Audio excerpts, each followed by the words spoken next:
Many cultural fusions and expressions have greatly influenced our English language, but did you know that many of the sayings, proverbs, and expressions you use every day have been influenced by the Bible?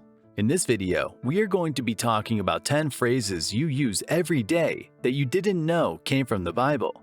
You will learn about the origin of the phrases, what they meant originally, and how we currently use them.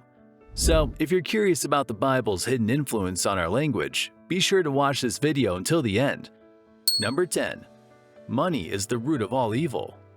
Most people use this phrase when someone recklessly or greedily pursues or chases after money and they seem to be heading the wrong way. The phrase was first used by Apostle Paul in the Bible when he wrote the book of 1 Timothy chapter 6, verse 10. It reads, "For the love of money is the root of all kinds of evil."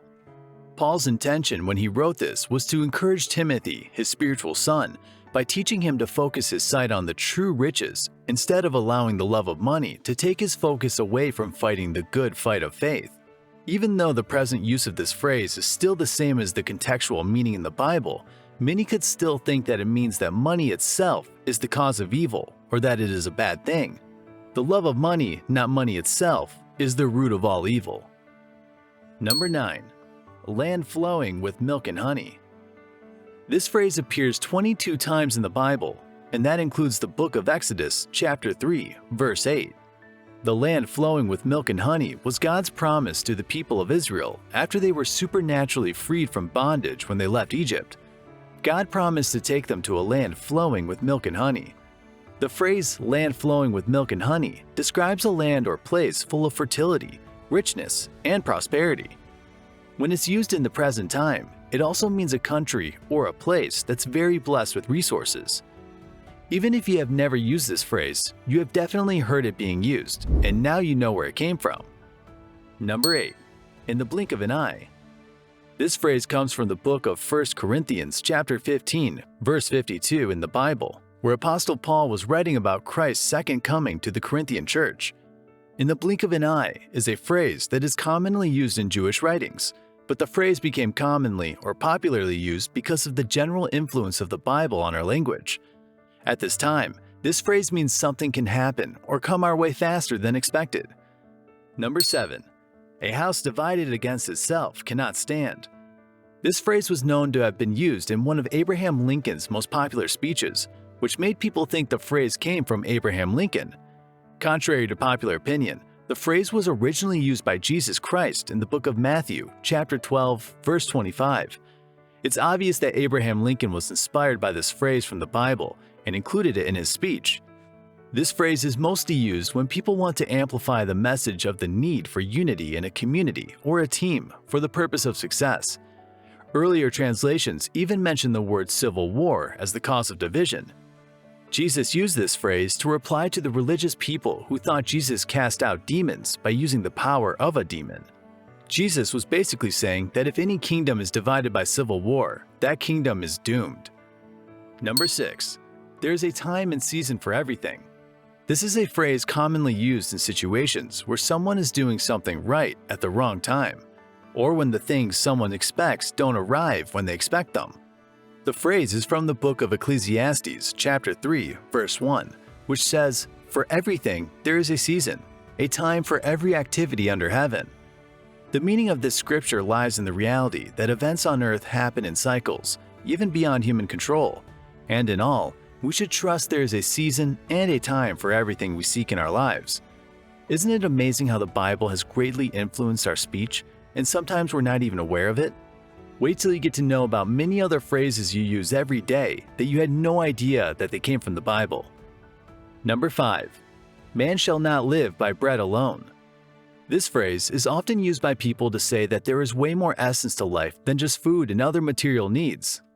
This, in some sense, aligns with the source of the phrase in the book of Matthew, chapter 4, verse 4, when the devil tempted Jesus after fasting 40 days in the desert. The devil tempted Jesus by telling him to turn a stone into bread if indeed he was the Son of God. But Jesus responded to the devil by saying, "It is written, man shall not live by bread alone, but by every word that comes out from the mouth of God." Jesus was simply saying that humans need more than food to survive, which is receiving the spiritual food that only comes from God.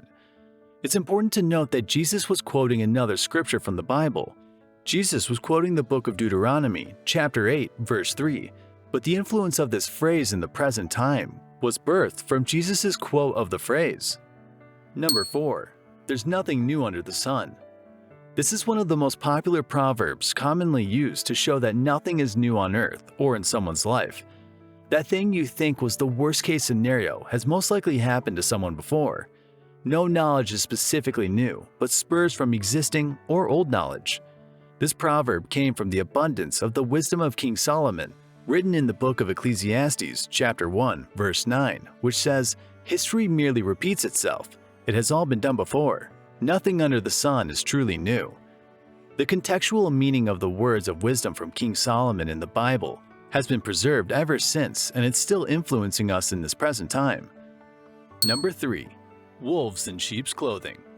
This is a very common phrase to describe people who fake to be what they are not, or people who are hypocritical. People also use it to describe other people who act as friends but are really enemies in disguise. This phrase dates back to when Jesus said, "Beware of false prophets, who come to you disguised as harmless sheep, but are really vicious wolves," as written in the book of Matthew, chapter 7, verse 15. Number 2. Pride comes before a fall. This phrase is most often used to tell anyone who is full of pride and warn them that it may cause their ruin. Even though the phrase is not exactly verbatim as stated in the Bible, it can be traced back to the words of the wise King Solomon in the book of Proverbs, chapter 16, verse 18, which says, "Pride goes before destruction, and a haughtiness before a fall." The message in this Bible verse, which is against pride and arrogance, is aligned with the present time use of the phrase. To conclude our list today, the number one phrase you use every day that you didn't know came from the Bible: "You reap what you sow." This is a phrase that's currently viewed as the law of karma, or the law of cause and effect. It is simply used to say that people will get a return for every good or bad thing they do, and that every action will get a reaction. What is the source of this phrase? Martin Luther King was known to have used this phrase in his speeches, but the first use can be traced back to Apostle Paul's writing in the book of Galatians, chapter 6, verse 7, where he wrote, "Be not deceived, God is not mocked, for whatsoever a man sows, that he will also reap." It is also translated as, "You will harvest what you plant." Paul used the concept of sowing and reaping to explain that the results of our actions will also produce that which is planted. The original intention of the phrase aligns with the cause and effect context that people apply to this phrase in the present time. The amount of wisdom found in the Bible to live your everyday life is unmeasurable. You can see this in each phrase we briefly shared today. The influence the Bible has had in our everyday speech and culture is undeniable. We invite you to study the Bible for more nuggets of wisdom for your everyday life.